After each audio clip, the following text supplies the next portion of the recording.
중동의 여타 국가들이 종교적으로 엄청나게 강성인 국가들이 근처에 많지 않습니까? 네. 이란도 그렇고 사우디도 그렇고 쿠웨이트도 그렇고요. 그들 국가의 피난처, 오아시스 같은 역할을 우리가 바레인이 해서 그걸로 오히려 근처 국가들이 야 바레인은 그냥 두자 이런 형태로 본인들의 자리매김을 하려고 애를 많이 쓴 흔적들이 많아요.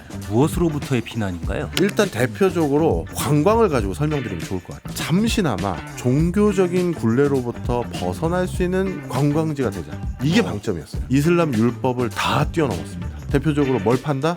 술 팔아요.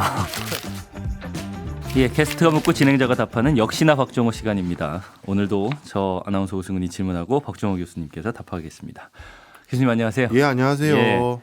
오늘은 바레인이네요. 예, 우리가 예고해 드린 바처럼 음. 오늘 바레인으로 한번 떠나보려고 하고요. 네. 제가 중동 특집으로 중동 여러 나라들 할 때 처음 말씀드렸던 것처럼 중동에 있는 여러 나라들이 다 다르다. 우리가 중동의 전형으로 생각하면 안 된다라고 말씀드렸는데 오늘 바레인도 굉장히 다른 나라였구나 알게 되실 겁니다. 우리가 생각하는 중동의 전형 이미지는 쿠웨이트라고 말씀을 예. 해주셨고 바레인은 많이 다르다. 예. 지도 찾아보니까 쿠웨이트보다도 더 작더라고요. 맞습니다. 쿠웨이트도 굉장히 작다고 느꼈었는데 중동에서 가장 작은 국가라면서요. 예, 맞습니다. 어. 좀 설명을 드릴게요. 인구도 한 100만 명이 조금 넘습니다. 네. 그러다 보니까 정말 국가로 온전히 이렇게 섬 하나를 가지고 유지하는 것도 신기할 정도다라고 생각이 드실 분들이 있으실 텐데요. 네. 사실 그래서 바레인이 독립국가가 되기 전에 하나 논의가 있었습니다. 우리 바로 인근의 아랍에미레이트라는 국가가 있잖아요. 예. 거기에 있는 7개의 토호 국가들이 모여서 네. 우리 단일 국가를 만든 게 우리가 아랍에미레이트 UAE라고 부르는데요. 예. 원래 초기 논의할 때 이 바레인의 토호국도 같이 그냥 단일 국가를 해보자라고 논의를 했었어요. 예. 그리고 바레인 옆에 있는 카타르까지. 그래서 9개의 토호 국가들이 우리 그냥 다 같이 단일 국가를 만들고 그 안에서 뭘 해봅시다 얘기를 하다가 예. 카타르하고 바레인은 우리는 그냥 따로 가겠습니다. 빠지겠습니다. 선택을 한 거예요.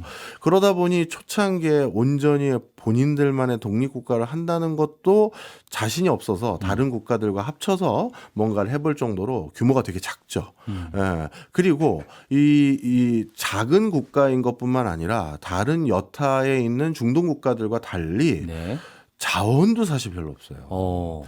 대부분의 근처에 있는 쿠웨이트, 사우디아라비아, 그다음에 이란, 이런 대부분의 국가들이 GDP에서 석유와 석유화학유의 제품 수출이 차지하는 비중이 40에서 50% 가까이 되거든요. 네. 그런데 바레인은 석유 수출로 인해서 본인들이 경제를 꾸려나가는 비중이 20%가 좀 안 될 때가 많아요. 자원도 그렇게 없고 예. 뭐 내세울 게 딱히 땅도 좁고 예. 없는 것 같은데 내세울 게. 근데 그래서- 왜 예. UAE랑 이렇게 함께 묵자라고 했을 때 안 하겠다라고 한 건 뭐 어떤 자신감이었을까요? 초반에는 네. 그래도 분명한 캐시플로우가 하나 있었습니다. 바로 진주입니다. 예. 여기가 바닷가에서 워낙 진주가 좋은 품질의 진주가 대량으로 생산되는 곳이기 때문에 쿠웨이트도 진주 맞습니다. 예. UAE도 마찬가지였어요. 요 근처가 다 그걸로 먹고 살았어요. 네. 그래서 한때 바레인이 독립하기 전에만 하더라도 바레인 남성의 2명 중에 1명은 진주 가지고 먹고 살았어요. 예. 바다에 들어가서 진주 키우는 걸로. 그러니까 전 국가가 진주 하나만 보고 살아왔다 해도 과언이 아닌데 그게 나름대로 워낙 고가품이고 전 세계적으로 선망의 어떤 품목이다 보니 야 이걸 먹고 살자 우리끼리 이렇게 생각을 했던 거예요. 그런데 어떤 일이 생겼냐면 일본에서 진주의 양식에 성공한 거예요. 예. 그럼 이제 자연산 진주가 아니라 양식한 진주가 흔히 말해서 대량 생산되게 되니 본인들이 이제 이걸로 먹고 살기가 힘들어진 거죠. 그래서 한때 경제가 되게 어려워진 적도 있었는데 예. 정말 불행 중 다행이게 그 언저리 즈음할 때 마침 바레인 지역에 대규모 유전이 발견되게 됩니다. 예. 원래 바레인은 영국령에 해당됐었는데요. 네. 그런데 유전을 발굴한 건 미국 정유사였고 그래서 미국 정유사가 유전 발굴한 걸 바탕으로 갑자기 국가가 어마어마하게 부유해진 상황으로 바뀌어버렸어요. 그러다 보니 더 더더욱 그 뒤에 불안한 국제 정세라든가 다른 국가랑 같이 뭘 해볼까 이런 생각을 더 가질 수도 있었을 텐데 뒤늦게 우리도 UAE에 들어가겠습니다 할 수 있었을 텐데 그러지 않고 이제 석유 가지고도 어떻게 우리가 버텨보자 이런 생각을 하게 된 것도 아마 바레인이 혼자 이렇게 독립을 계속 유지할 수 있는 근거가 됐던 것 같아요. 그러면 최근에 그 석유 유전까지 발견이 되고 더 됐죠, 그렇죠. 하면 중동에서 나름대로 입지를 굳힌 건가요? 이게 또 보면 그렇게 입지를 딱 굳혔다라고 보기는 좀 애매합니다. 왜냐하면 일단 절대적인 인구수가 워낙 작고요. 그다음에 바레인의 그 가장 다수 종파는 시아파예요. 예전에 바레인이 이란, 즉 페르시아의 점령지였었던 때가 있었거든요. 근데 이라가 당연히 시아파다 보니까 절대 국민의 한 60%는 시아파에 속한 분들이 많고 그런데 여기 토호국으로 지배하고 있는 지배 계층은 순위파예요. 예, 그런 여러 가지 좀 종파 간에 또 차이가 좀 있습니다. 그러다 보니 여기에 눈치도 좀 봐야 되고 저기에 눈치도 봐야 되는 게 있고 그다음에 인구수도 작고 그리고 자원도 많지 않기 때문에 어떻게 보면 바레인이 중동에서 뭐 어마어마한 입지를 굳혔다 이렇게 보긴 그렇고요. 오히려 이렇게 제가 표현을 가끔 하는데요. 중동의 여타 국가들이 종교적으로 엄청나게 그 강성인 국가들이 근처에 많지 않습니까? 이란도 그렇고 사우디도 그렇고 쿠웨이트도 그렇고요. 그들 국가의 피난처, 안식처 뭐 비유적으로 표현하면 오아시스 같은 역할을 우리가 바레인이 해서 그걸로 오히려 근처 국가들이 야 바레인은 그냥 두자. 그냥 바레인은 저대로 놔두자. 어차피 섬이고 인구도 얼마 안 되고 우리한테 피해 주는 것도 없고 오히려 우리에게 득이 되잖아. 이런 형태로 본인들의 자리매김을 하려고 애를 많이 쓴 흔적들이 많아요. 피난처라고 하면 무엇으로부터의 피난인가요? 일단 대표적으로 관광을 가지고 설명드리면 좋을 것 같아요. 네. 우리가 그 바레인은 아까 UAE에 들어갈까 말까 고민했다고 말씀드렸잖아요. 그러다 보니까 UAE와 비슷한 행보와 비슷한 쾌적으로 국가가 진화 발전을 해왔는데 UAE에 들어가 있는 두바이랑 바레인을 비교하시면 딱 좋을 것 같아요. 우리 두바이 그러면 세계적인 관광지로 유명하지 않습니까? 그렇죠. 뭐 미션 임파서블에 나왔던 그 세계에서 제일 높은 빌딩도 있고 뭐 7성급 호텔도 있고 뭐 수중 호텔도 있고 인공섬도 있고 많은 볼거리가 있는데 저희 어머니도 두바이 한번 가봤으면 좋겠다 이러시더라고요. 그러니까요. 진짜 볼 게 많잖아요. 그리고 많은 분들이 다 알고 있고요. 그래서 두바이는 국제적인 관광지로 육성을 해서 국가가 두바이도 사실 석유가 얼마 없거든요. 그래서 그 다음 먹거리 그걸로 삼았는데 바레인은 두바이 같은 것들을 지향하진 않았어요. 왜냐하면 두바이랑 경쟁해서 본인들 쪽으로 사람들을 돌려세우기에는 자신이 없던 거예요. 현실적인 선택을 한 거네요. 그래서 뭘 했느냐. 근처 반경 뭐 비행기 시간으로 3시간 반 사이에 2억 명 가까운 이슬람 국민들이 살고 있거든요. 종교인들이. 이 사람들에게 잠시나마 종교적인 굴레로부터 벗어날 수 있는 관광지가 되자. 이게 방점이었어요. 그래서 바레인을 관광 가는 건 우리 그 이슬람 종교를 믿지 않는 사람들은 바레인을 잘 안 가고요. 이슬람 종교를 믿는 사람들이 바레인에 관광을 엄청 가는데 그 이유가 이슬람 율법을 다 뛰어넘었습니다. 대표적으로 뭘 판다? 술 팔아요. 그리고 이슬람은 뭐 못 먹게 하잖아요. 바로 돼지고기요. 그런데 바레인에 가면 삼겹살 파는 한식당도 있어요. 여기도 이슬람 국가잖아요. 여기도 이슬람 국가죠. 근데 개방적이네요. 그렇죠. 본인들이 어떻게 보면 국민들에게 설득을 한 거예요. 우리 석유만 가지고는 이제 먹고 살 수 없습니다. 우리가 먹고 살 걸 개발해야 되는데 두바이랑 경쟁해선 우리가 이길 수 있는 여지가 거의 없으니 인근 중동 국가를 오히려 관광 손님으로 타겟팅하자. 이렇게 하다 보니까 이런 표현은 바레인 국민들이 별로 좋아하진 않겠습니다만 중동의 이슬람인들의 일탈을 꿈꿀 수 있는 장소 바로 바레인입니다. 아까 피난처라고 하셨을 때 무엇으로부터 피난을 하지라고 생각했는데 이제 좀 이해가 완전히 되는 것 같아요. 그렇죠. 사우디에서는 바레인까지 6궤도가 있습니다. 그러니까 섬이니까 사우디 그 작은 섬들이 6개가 아니 그게 아니라 6궤도가 육지랑 섬을 이제 연결하는 육궤도. 그래서 사우디 본토 아라비아 반도 본토에 있는 그 사우디아라비아와 예. 바레인 섬을 다리로 연결한 거예요. 예. 그러니까 예전보다 사우디 국민들은 훨씬 더 바레인을 잘 갈 수가 있겠죠. 쉽게 가겠죠. 가고요. 예. 그래서 어떤 일이 있냐면 예를 들어서 남편이 어젯밤에 외박을 한 거예요. 그러면 너 바레인 갔다 왔지? 딱 그러면 아니라니까. 뭐 이런 진짜 부부싸움 있어요. 아니 진짜 농담이 아니라니까요. 아니 왜 제가 왜 웃었냐면 예. 교수님 표정이 아 예. 진짜 부부의 싸움 같은. 제가 확 바뀌네요. 이게. 사우디의 제 바이어의 한 예. 사람 어떻게 보면 연구 파트너죠. 직접 본 표정이. 그냥 본 거죠. 같이 바레인에 놀러 갔어요. 그분이 예. 술 한잔 하고 싶다고 해서 바레인 가서 뭐 마시자 해서 예. 갔죠. 다음 날 이제 왔는데 된통 깨지셨나 봐요. 그래서 아유 너 표정이 왜 그러냐 했더니 어제 아내한테 걸린 것 같다. 그래서 중동 사람들의 일탈의 장소 이렇게 보시면 되고요. 그러니까 아랍 사람들은 술 마시고 이런 것들을 문화적으로 그렇죠. 종교적으로 싫어하니까 예. 바레인에 갔다 왔다 그러면 그런 의심을 하게 되는 네. 거군요. 그럼 바레인은 석유 의존도가 지금 높은 상황인가요? 중동 국가들과 마찬가지로? 아닙니다. 아니에요. 네. 그러면 이 관광 산업이 그래도 굉장히 산업 중에서는 의존도가 높은 편이에요? 맞습니다. 오. 중동에 아마 두바이나 아부다비 정도 빼고는요. 석유 수출에서 벌어들인 금액과 예. 관광으로 벌어들인 금액이 거의 엇비슷한 나라는 아마 바레인 말고는 없을 거예요. UAE는 관광이 더 뛰어넘지 않나요? UAE도 관광이 뛰어넘죠. 그래서 UAE 정도 빼고 정확히 말하면 두바이나 몇 개 그 저 도시 빼고는 대부분의 중동 국가가 관광 많이 키우려고 하는데 좀처럼 관광이 키워지지가 않아요. 근데 바레인은 관광으로 엄청난 돈을 벌고 있는 게 맞고요. 네. 그거 말고 굳이 또 조금 바레인에서 돈 버는 것들을 꼽자면 금융도 꼽을 수 있고, 금융. 예 그리고 의료 꼽을 수 있고, 의료. 그리고 게임 산업, 예, 게임 요 산업. 정도를 꼽을 수 있을 것 같아요. 그런데 금융, 관광, 의료 이런 것들은 지난 시간에 쿠웨이트 말씀하실 네. 때도 쿠웨이트도 키우고 싶어는 한다. 맞습니다. 그런데 잘 안 되고 있다라고 예. 말씀을 해주셨고 바레인도 그러면 키우고 싶어는 하는데 잘 안 되고 있는 상황이지 않을까 하는 생각은 들거든요. 예, 설명을 드리면요. 예. 쿠웨이트가 이런 금융업을 키우는 게 잘 안 되는 이유가 이미 바레인을 기반으로 금융업의 생태계가 형성돼 버렸기 때문입니다. 예. 사실 쿠웨이트는 워낙 석유 매장량이 많은 국가다 보니까 예. 신규 사업, 신규 먹거리를 찾는데 약간 적극적이지 않았어요.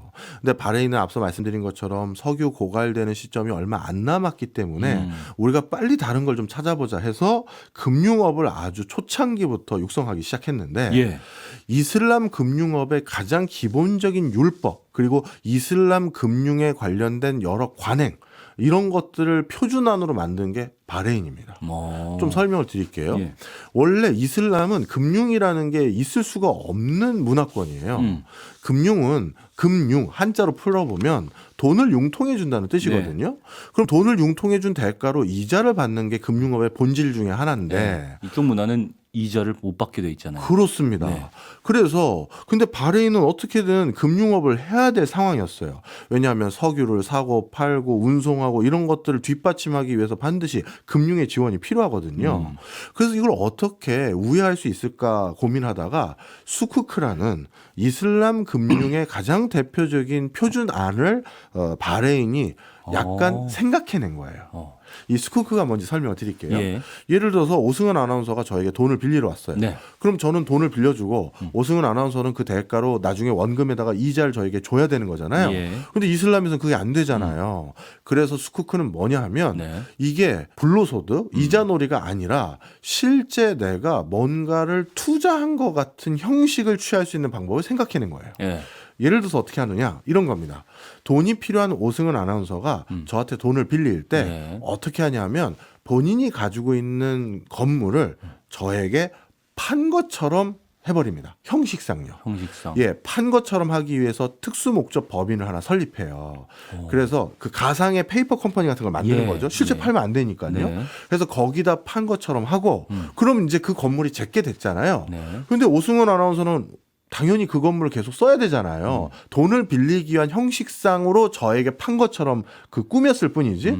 그러니까 오승원 아나운서는 그 건물에 계속 있는 거죠. 네. 저는 그 건물을 제가 산 것처럼 됐으니 그 건물을 산 대가로 임대료 형식으로 받는 건가요? 이자. 그렇죠. 이자는 임대료로 받고 제가 돈을 빌려준 거는 건물을 산 대가로 그 매입한 대금을 빌려주는 형태가 되는 거예요. 그럼 나중에 받을 때는 다시 건물을 다시 되사는 그렇죠. 형식으로. 임대료만 그동안 낸 거고 네. 다시 이제 제가 그 건물 되살게요. 이런 형태를 취한 거예요.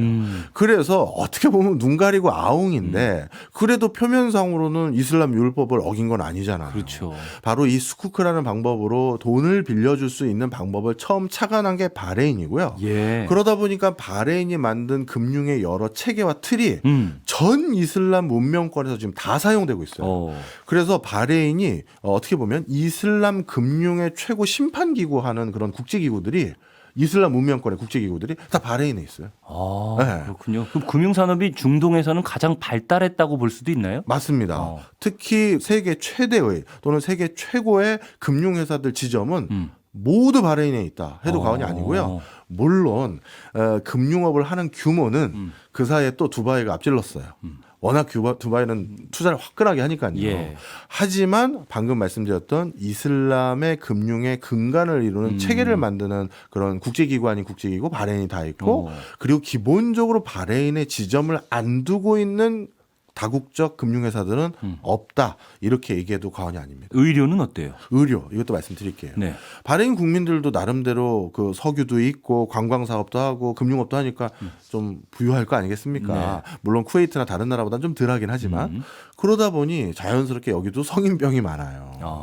그러다 보니 어쩔 수 없이 자기들이 필요한 의료 혜택도 필요하고 그리고 쿠웨이트나 인근 사우디나 여기에서 또 의료 관광으로 또 많이 넘어오는 거예요. 근데 이게 참 저도 옆에서 보면 이건 좀 이상하다 싶은 게 치료를 받으러 바레인으로 오신 분들이 또 거하게 술 한잔하고 가시고 또 맛있는 거 드시고 가세요. 그럼 이게 무슨 치료냐 싶어 하는데 네. 하여튼 바레인에서 의료 시스템까지 구비해 놓으니까 뭐 약 처방 받고 술 한잔 하고 가고 다시 건강이 안 좋아서 다시 또 오고.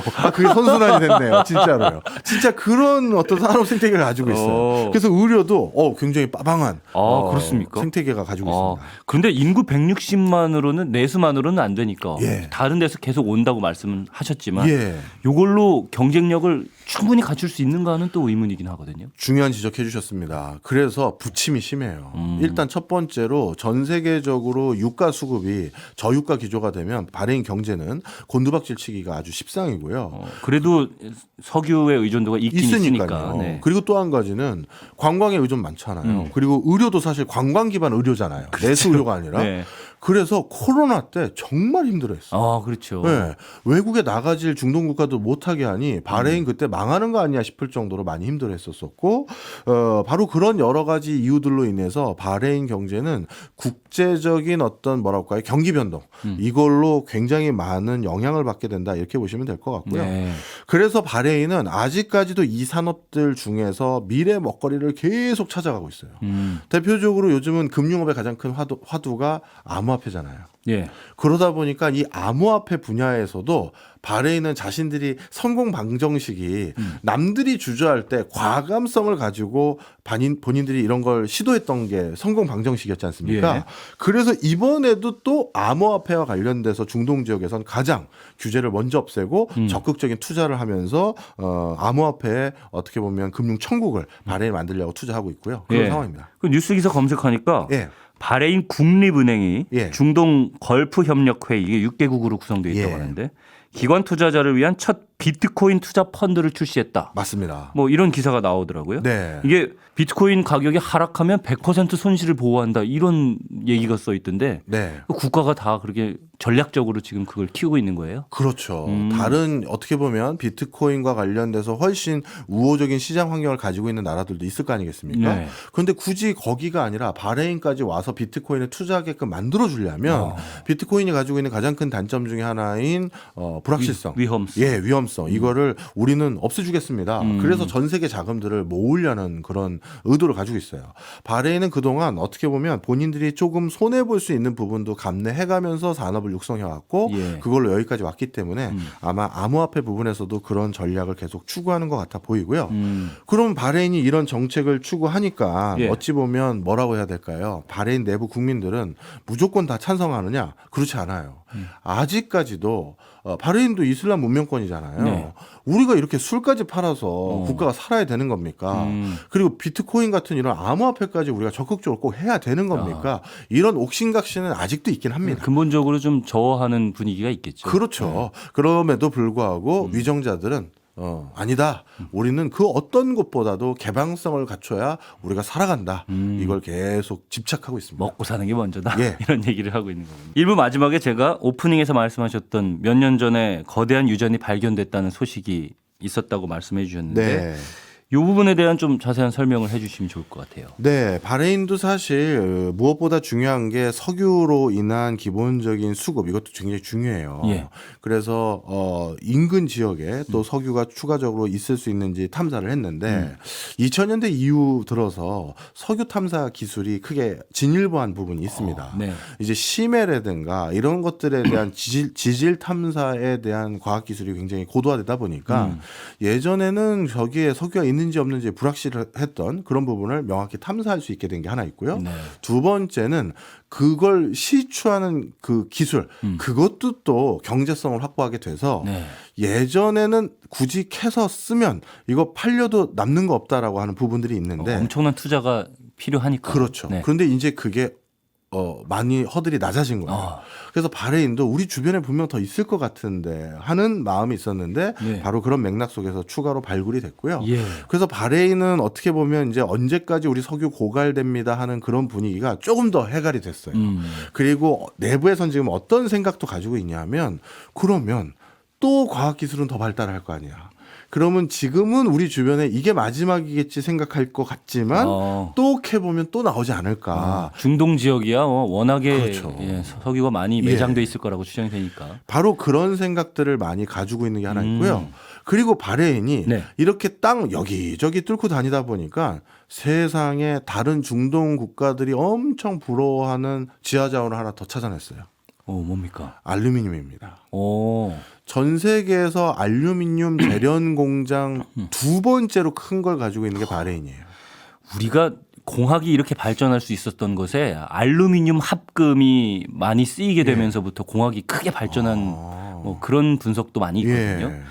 아직도 많이 쓰이고요. 알루미늄 예. 합금은 당연히. 알루미늄은 진짜 크게 발굴을 했다면 네. 이제 채굴을 하기 시작하면 당연히 경제에는 많이 도움이 될 것 같아요. 맞습니다. 그래서 전 세계 1등 알루미늄 제련소가 있는 데가 중국이고 두 번째가 바레인이에요.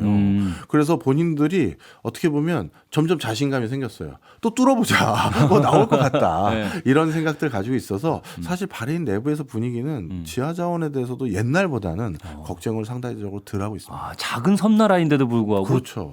그쪽은 진짜 자원은 대단히 많이 묻혀 있나 보군요. 너무 부러워요. 그런 것들. 우리도 뭐 사실 뭐 여기저기 지금 저 외부에 나가서 공해상에서도 좀 노력해 본다고 하고 뭐 얼마 전엔 동해에서도 뭐 찾아본다고 하는데 네. 뭐 어쨌든 나오면 좋은 거잖아요. 그렇죠, 뭐. 그래서 나왔으면 하는 바람도 있습니다. 알겠습니다. 바레인은 그러면 이 석유까지 이렇게 네. 최근에 굉장히 많은 양이 발견이 됐고 유전이 그러면 중장기적으로 석유도 추가가 됐으니까 어떤 구체적인 좀 그림을 그리기 시작했을 것 같은데 어때요? 네. 바레인은 어떻게 보면 건국 이래 서구화, 개혁개방, 개방성 이걸로 한치의 흐트러짐도 없이 계속 걸어왔다 해도 과언이 아닙니다. 우리 이란 보면요. 예. 예전에는 이란 여성들이 미니스커트도 입고 있었다가 요즘에는 뭐 히잡이나 이런 거 안 쓰고 있다가 한번 큰 봉변당한 분도 계셔서 네. 오히려 그 사회 문제도 생겼잖아요. 네, 저도 예전 사진 찾아보니까 정말 개방적이었더라고요. 예. 네.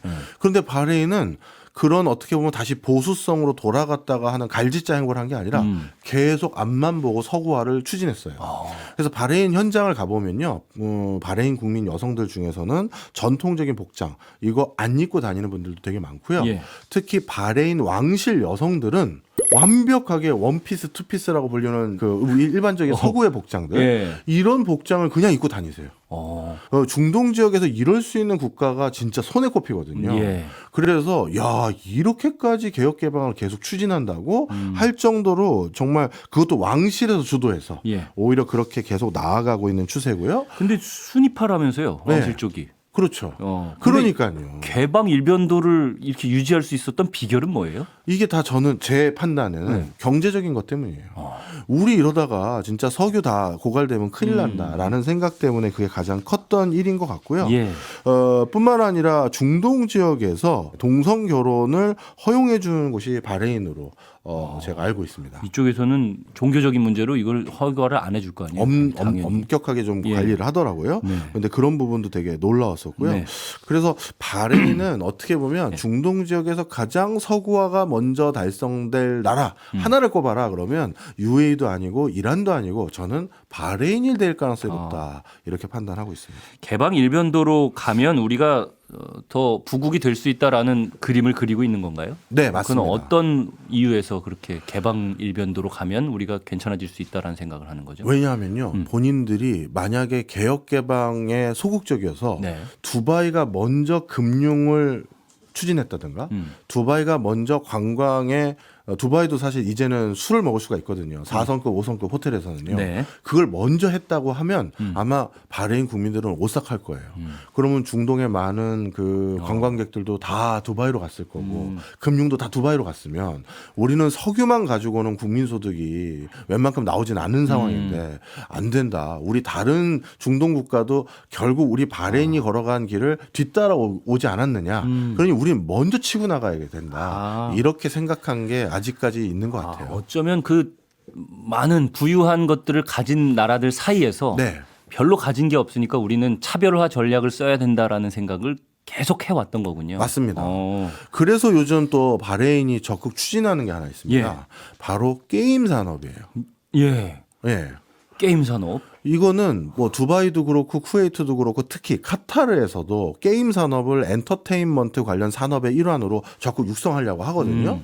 근데 전 세계 게임들 중에서 뭐 PC 게임이든 온라인 뭐 모바일 게임이든 아니면 어떤 게임이든 간에 아랍어가 지원되는 게임이 그렇게 많지가 않아요. 아, 그런가요? 네. 우리나라에서 만든 그 수많은 아주 걸작 게임들 많잖아요. 그렇죠. 우리도 게임 강국이니까. 예, 우리 뭐 오승훈 아나운서는 어렸을 때 한 게임 있으세요? 요즘 하는 거나? 저는 게임은 잘 안 하는데 일생에 딱 하나 빠졌던 게임이 스타크래프트. 스타크래프트. 네. 스타는 저도 확인을 안 해봤는데 대부분 우리나라에서 만든 게임이 예. 아랍어 지원이 안 돼요. 아, 그렇군요. 네, 그러다 보니까 전 세계에서 아랍어를 지원해주는 게임의 종류가 많지가 않은데 바레인은 본인들이 그걸 아랍어 번역하고 지원하는 거 개발하는 거 직접 투자도 해서 예. 그 게임 산업을 자체적으로 육성하고 있어요. 아. 그래서 그 게임의 중동 헤드쿼터를 바레인에 놓고 아랍어 번역과 이런 번안은 우리가 도와주겠다. 이렇게 해서 중동 전역에서 그 게임을 할 수 있도록 지원하고 있는데 네. 그 이유가 바레인도 생각을 잘한 게 뭐냐면요. 아무리 바레인도 개혁 개방을 하긴 했지만 여러 가지 종교적인 이유로 5개 활동이 자유롭지 못한 국가들이 인근에 많을 거 아니겠습니까? 그렇죠. 그러면 그 5개 활동이 자유롭지 못한 그 수많은 사람들 그리고 바레인도 날씨 더우면 엄청 더워요. 그럼 더울 때는 또 밖에서 뭐 나가서 뭐 하고 싶지 않거든요. 그렇죠. 그럼 그 수많은 사람들이 집안에서 할 수 있는 재밌는 게 뭘까? 게임이다. 예. 그래서 이 게임 산업을 우리가 적극적으로 육성하자라고 해서 거기에 또 어마어마한 투자를 하기 시작했어요. 아, 그래서 지금 많은 사람들이 게임 인구가 좀 늘어나고 있나요? 늘어났습니다. 그래서 바레인에서 게임과 관련된 산업 규모도 GDP의 10%좀 왔다 갔다 할 정도로까지 많이 올라온 상황이에요. 아, 중동 전체로 어쨌든 제공하고 퍼뜨리는. 서비스하고 하니까요. 알겠습니다. 그래서 이런 것들도 바레인이 중장기적으로 본인들이 걸어가야 될 길에 대해서 굉장히 뭐라 그럴까요? 전략 전술로 잘 짜가지고 한 걸음 한 걸음 나가고 있다는 생각을 좀 많이 가져요. 그러니까 나라지만 사람으로 치면 굉장히 혁신가적인 네. 면모가 있네요. 그러니까 네. 금융의 아까 말씀하신 수쿠크 제도도 그렇고 게임의 아랍어 지원도 그렇고 우리가 먼저 하겠다 이런 생각들을 가진 나라다라고 네. 평가할 수 있을 것 같아요. 혹시 우리나라 지금 말씀하셨지만 게임은 우리나라 기업들도 이제 진출을 하기 시작했을 거 아니에요? 예. 아랍어가 지원이 되니까. 네. 우리나라 기업들이 바레인에서 거둬들이는 성과 같은 것들을 소개해 주실 만한 게 있을까요? 뭐 사실 앞서 우리가 소개했던 쿠웨이트에 비해서는 아주 엄청난 무슨 뭐 건설 인프라를 우리가 그 뭐랄까요 구축해 주거나 하는 것들이 상대적으로는 바레인은 좀 적어요. 왜냐하면 두바이라든가 쿠웨이트는 네. 워낙 돈 많은 나라다 보니 정말 뻑적지근하게 건설하거든요. 그러니 저런 건 하나 수주 잘하면 그것 때문에 뭐라 할까요? 어마어마한 성과를 내고 뭐 우리가 수익을 거둘 수가 있는데 네. 바레인은 그런 정도까지 엄청난 투자를 하지는 않습니다. 왜냐하면 인근 중동 사람들이 타겟팅이니까요. 그래서 사실 건설 섹터에 대해서는 우리 그 기업들이 다른 국가에 비해서 바레인을 우선순위로 두진 않고요. 대신 금융과 조세피난 그다음에 모바일 이런 쪽에서는 앞으로 굉장히 많은 걸 해보려고 지금 많은 트라이들이 지금 이루어지고 있는 상황이에요. 아, 지금 진출을 이제 하는 그런 단계군요. 그렇죠. 네. 요즘 또 중동 정세가 굉장히 복잡하잖아요. 네. 전쟁도 벌어지고 있고. 근데 바레인은 어떤 목소리를 내고 있는지 궁금하기도 합니다. 이게 사실 중동 국가들 보면요. 네. 중동 국가들 사이에서 바레인을 유럽의 스위스처럼 생각하는 국가들이 많아요. 중립국 같이요. 예, 맞습니다. 그런데 유럽의 스위스로 생각한다는 게 중립국이니까 뭐 쟤네는 그렇지 이게 아니라 유럽인들 중에서는 스위스를 되게 못마땅해 하거나 스위스에 대해서 비판하는 유럽인들이 되게 많아요. 그럴 수밖에 없는 그렇죠. 게 예. 2차 세계대전이 터졌어요. 그럼 나치가 이렇게 많은 어떤 만행을 단행하고 있을 때 그 나치를 응징하기 위해서 너도 총칼을 들어야지. 지만 살겠다고 중립국을 해버리니 그러면 그게 뭐냐. 그게 유럽의 많은 국민들이 스위스에 가지고 있는 하나의 아쉬움 뭐 이런 게 있거든요. 그렇죠. 그런데 바레인에게도 똑같은 생각을 가지고 있는 분들이 되게 많아요. 왜냐하면 일단 다수의 국민들은 시아파, 윗부는 또 순위파, 그리고 인구도 그렇게 많지도 않고, 네. 그리고 국방도 그렇게 뭐 튼실하진 않거든요. 인구가 적으니까요. 네. 그러다 보니까 중동에 여러 이슈가 있을 때마다 바레인은 적극적으로 웬만하면 목소리를 안 내려고 해요. 그냥 저희는 뭐 그냥 원만하게 잘 해결됐으면 좋겠습니다. 이런 행보만 자꾸 보이니까 도대체 그러면 너희는 뭐냐? 이런 비난 아닌 비난을 계속 받아왔어요. 예. 바로 그러다 보니까 바레인을 그런 식으로 아쉬워하는 사람들도 많은데 바레인은 여기에 대해서도 뭐 역시나 뭐 한결같이 중립에 가까운 목소리를 계속 내가려고 애를 쓰고 있는 상황입니다. 제가 기사를 찾아보니까 이스라엘이 UAE나 바레인 등의 아랍 국가들과 완전한 관계 정상화에 합의를 했다고 해요. 몇 년 전에. 네. 근데 가자지구 전쟁이 터진 이후에 정상화 속도가 주춤하고 있다라는 기사가 나왔고 네. 또 최근에는 걸프 협력 회의 이게 사우디, UAE, 쿠웨이트, 오만, 카타르, 바레인 이렇게 6개국인데 이랑 중동 문제를 합의했다. 예. 그 논의를 하는 그 회의가 열렸다. 뭐 이런 기사가 나오면서 아랍 국가들이 이란과는 가까워지고 이스라엘이 공공의 적으로 몰리고 있다. 이런 분석 기사가 있더라고요. 네. 그럼 바레인은 어쩌면 좀 그래도 중립국의 위치에서 조금씩 노선을 정하는 건가 하는 생각은 드는데 어때요? 사실 이스라엘이 그동안 추진해왔던 이슬람 국가들과의 교류 협력에 네. 제일 선봉이 어디였냐면 UAE, 사우디 그리고 쿠웨이트 이런 지역들이었거든요. 예. 그런데 바레인 주변에 딱 이들 국가들이 있어요. 그러다 보니까 바레인은 당연히 이들 국가와 행보를 같이 하고 싶어하는 게 조금 더 우선순위가 있습니다. 너무 인근 국가들이니까. 그렇죠. 예. 하지만 앞서 말씀드린 것처럼 국민의 대부분 또 시아파니까 이란과의 관계도 무시할 수는 없어요. 그래서 그 당시에 이스라엘과 이런 수교를 했었을 때 네. 그때 바레인에서 예상했던 바는 네. 이제 미국이 이란도 뭐 어떻게 보면 핵 합의도 했고 다시 경제 제재도 풀었고 그러면 이란도 결국 들어올 거 아니냐 그런 맥락에서 우리는 근처 국가들과 먼저 들어가겠다 이런 행보였지 이제 이란하고는 좀 등지고 나머지 국가와 더 돈독한 관계를 추구하겠다라고 생각한 거는 결코 아니에요. 그리고 또 한 가지 그러면 이란과 행보를 그때쯤 맞춰서 뒤늦게 들어가는 게 더 낫지 않겠나요 이렇게 생각하실 수 있는데 예. 그거는 또 거기에 맞지 않는 게 바레인이 가장 많이 교류 협력하는 국가들의 순위를 보면요. 1등이 UAE, 그다음에 2등이 사우디아라비아, 네. 3등이 중국, 그다음에 미국, 일본, 그다음에 인도예요. 그러니 UAE하고 사우디아라비아가 바레인 경제에 가장 중요한 역할을 하고 있는 거잖아요. 그렇죠. 그러니 UAE와 사우디아라비아가 그렇게 진행한다고 하니 본인들이 일단 항상 바레인은 경제만 생각한다 생각하시면 돼요. 그래서 그걸 통해서 먼저 같이 들어갔다 이렇게 보시면 되겠습니다. 항상 줄타기를 잘 하고 있다라고 평가를 하시는 그렇죠. 거네요. 알겠습니다. 재밌네요. 바레인이라는 국가가 저는 사실 바레인 하면 가장 먼저 떠오르는 건 축구거든요. 아, 축구? 중동 국가들은 늘 축구에서 이름을 가장 먼저 많이 듣는 것 같아요. 우리도 바레인이랑 뭐 축구를 경기를 했다. 근데 뭐 오만한테 예전에 지기도 하고 바레인도 졌던 적이 있는지 모르겠는데 아무튼 그런 축구로 많이 기억을 했는데 이렇게 중동 국가들을 돌아보면서 아, 어떤 나라구나라는 걸 새롭게 알면서 굉장히 재밌다는 생각이 듭니다. 근데 이 바레인이 입헌군주제라면서요? 네, 맞습니다. 전제군주제가 아니에요? 예, 입헌군주제인 이유가 있는데요. 바레인은 정치제도가 상원하고 하원으로 나눠지는데 네. 상원에 해당되는 경우는 바레인 왕이 임명을 합니다. 그리고 하원은 국민들이 직선제로 선출을 해요. 아, 상원 자체를 그냥 다 왕이 임명을 임명합니다. 하고. 그런데 사우디아라비아 같은 경우는 예. 절대 왕정 국가잖아요. 그렇죠. 그러니까 국회의원들을 그냥 모두 왕이 임명해요. 자네, 관상이 좋네. 국회의원 한번 해보고 이렇게 진짜 그런 나라거든요. 네. 근데 바레인은 입헌군주제라고 부르는 이유가 왕이 상원은 임명을 하지만 하원에 대해서는 임명을 하는 게 아니라 국민이 직선제로 뽑거든요. 바로 그런 이유로 인해서 입헌군주제로 분류는 합니다. 예. 분류는 하는데 바레인에서 비즈니스를 모색해본 경험 있는 분들은 다 아시겠습니다만 여기도 정도의 차이만 있었을 뿐이지 절대 왕정 국가와 똑같이 왕권이 정말 공고해요.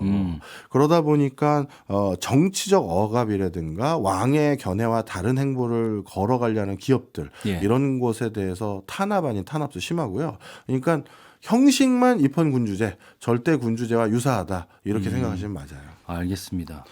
그런 그 예. 왕이 그럼에도 불구하고 네. 절대 또 그 많은 기업들에게 이것만큼은 약속해 준 게 하나 있습니다.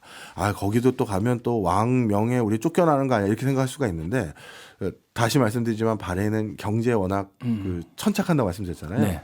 그래서 개방돼 있는 이것만큼은 나라. 딱 지켜주는 게 뭐냐면 바레인은 법인세, 소득세 모두 제로. 바레인에 와서 회사 차려서 네. 사업하는 사람은 법인세 아무리 돈 많이 벌어도 제로, 소득세 아무리 돈 많이 벌어가도 제로예요. 그래서 아까 말씀하신 그 조세피난처의 역할도 한다고 그렇죠. 하신 게 그 부분인가요? 예, 그래서 다른 중동 국가들이 그 부분도 좀 눈살을 찌푸리긴 하지만 네. 아직 이 기조도 크게 뭐랄까요 바꿀 생각은 없어 보이고요. 대신 그렇게 세금도 면제해주고 뭐고 하긴 하는데 뭔가 왕의 그 어떤 큰 틀에 정치적인 집행 그 선을 넘어가면 고문도 하고 뭐 이런 것까지도 수위가 넘어가요. 그러니까 하여튼 절대 왕정 국가라고 생각하시는 게 낫습니다. 알겠습니다. 한국이 이제 들어가는 단계에 있다라고 말씀을 하셨는데 한국 기업들이 한국과 교류할 수 있는 부분이 있다면 어떤 부분들일까요? 네, 지금 바레인이 다시 대규모 유전을 발굴해서 적극적인 투자가 약간 주저되거나 저는 주저한다기보다는 바레인의 특성상 전략 전술을 아주 꼼꼼히 지금 따져보고 있을 거다라고 생각을 하는데요. 예. 그게 어느 정도 마무리되고 나면 또 바레인은 시설 투자를 할 수밖에 없어요. 이제 여기다 뭔가 인프라 투자 안 해서는 뭐 의료, 관광, 게임 이런 거 안 들어올 거 아니겠습니까? 그래서 그런 것들 다 우리가 다 잘하는 거잖아요. 그렇죠. 그래서 바레인을 쿠웨이트라든가 UAE라든가 사우디아라비아 근처에 워낙 큰 손들이 있다 보니까 거기 때문에 우리가 등한시할 것이 아니라 바레인에 대해서도 우리가 앞으로 할 게 많다라는 생각을 가지시면서 미리부터 교류 협력을 했으면 하는 바람이고요. 바레인도 절대 왕정 국가에 준하는 모습을 가지고 있기 때문에 왕과의 어떤 관계 설정, 네. 그 수뇌부와의 관계 설정이 사업을 수주하는 데 가장 결정적인 역할을 합니다. 그래서 그런 관계 설정이 무엇보다 중요한 상황이에요. 오늘 바레인 얘기 들으면서 저는 관광 쪽에 굉장히 재미있다라는 생각이 들었는데 네. 중동의 하와이라고 불린다면서요? 네, 맞습니다. 네. 그럼 왜 그런 거예요? 왜냐하면 하와이랑 기후대가 비슷하거든요. 그리고 하와이랑 똑같이 칵테일 또는 맥주, 시원한 맥주 그냥 비치 파라솔에 누워가지고 한 잔 편하게 할 수 있는 곳이 바로 바레인이거든요. 게다가 섬나라기도 하고. 섬나라기도 하고. 예. 그러다 보니까 진짜 중동의 하와이라고 부르면서 중동 인근의 많은 사람들을 이렇게 불러 모았던 게 바로 바레인이죠. 그럼 우리가 관광 산업을 개발하는 데에도 같이 참여할 수 있는 무언가가 있지 않겠습니까? 있을 수 있어요. 근데 우리나라의 단점이 뭐냐면 예. 세계적인 관광 브랜드를 가지고 있지 않아요. 예를 들어서 뭐 메리어트, 하얏트, 뭐 리츠칼튼 이런 게 우리는 없지 않습니까? 네. 그러다 보니까 직접적으로 우리가 관광으로 뭘 할 수 있는 테마가 많지는 않고요. 미국이나 유럽 같은 경우는 요즘 뭐 유니버설 스튜디오라든가 월트 디즈니나 이것도 관광 테마잖아요. 우리가 그런 걸 발굴하는 게 좀 필요한데 최근 그것 때문인지 모르겠습니다만 중동의 일부 국가들이 바레인은 아직 아닌데요. 중동의 일부 국가들이 K-팝 관련한 공연장 예. 이런 것들에 대해서 좀 같이 논의를 많이 하고 있어요. 그래서 그런 것들 바레인에서 한번 해본다. 저는 바레인 괜찮을 것 같아요. 바레인이 금융이나 게임이나 어쨌든 앞서 나가는 그렇죠. 중동 국가들에서는 네. 그런 나라니까 케이팝도 이쪽에서 먼저 시작하면 좋겠다라는 생각도 드네요. 네. 알겠습니다. 오늘 함께 바레인으로 떠나봤는데 저는 너무 재밌었습니다. 바레인은 한 번 더 하기가 어렵습니다. 워낙 작은 나라라서 더 제가 보고 온 게 없어요. 제 눈에서 그걸 느끼셨나요? 네, 그러셨습니다. 네, 하루 한 주 더 해달라고 할 것 같은데 너무 작은 나라입니다. 더 할 거 없습니다. 오늘 너무 재밌었어가지고 말씀을 드리려다가 네. 알겠습니다. 포기하도록 하겠습니다. 다음 주에는 또 어떤 나라를 갈지 궁금해하면서 또 기다려 보겠습니다. 오만 가겠습니다. 오만이요? 벌써 네. 말씀을 해주셨네요. 네. 오만도 축구 얘기가 저는 가장 먼저 떠오르는데 어떤 이야기를 할지 기대해 보겠습니다. 저는 여기서 인사드리겠습니다. 감사합니다. 오승원 아나운서 고맙습니다.